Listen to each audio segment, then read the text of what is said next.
तो विधानसभेच्या तोंडावर आत्राम कुटुंबामध्ये आता उभी फूट पडलेली आहे। भाग्यश्री आत्राम या आज राष्ट्रवादी शरदचंद्र पवार पक्षाचा झेंडा हाती घेणारे प्रदेश अध्यक्ष जयंत पाटलांच्या उपस्थितीमध्ये त्यांचा आज पक्ष प्रवेश होणार आहे। अहेरीमध्ये शिवस्वराज्य यात्रेच्या दरम्यान प्रवेशाचा कार्यक्रम आहे। राज्यात प्रथमच बाप विरुद्ध लेक अशी राजकीय लढत पाहायला मिळणार आहे। महत्त्वाची आणि मोठी बातमी आपण पाहतोय, विधानसभेच्या तोंडावर आता आत्राम कुटुंबामध्ये उभी फूट पडल्याचं चित्र आहे। कारण भाग्यश्री आत्राम आज राष्ट्रवादी शरदचंद्र पवार पक्षामध्ये प्रवेश करतात।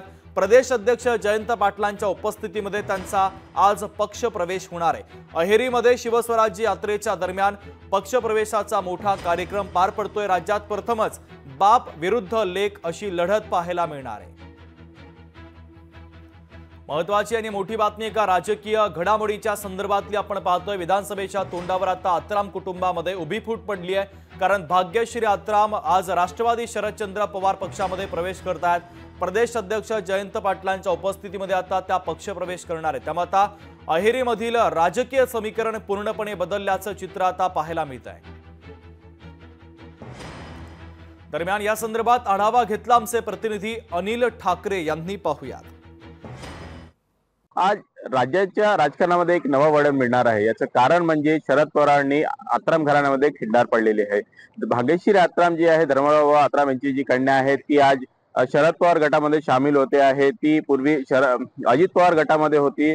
त्यानंतर आता आज प्रदेश अध्यक्ष जयंत पाटील आणि सुप्रिया सुळे यांच्या उपस्थितीमध्ये ती शरद पवार गटामध्ये सामील होत आहे।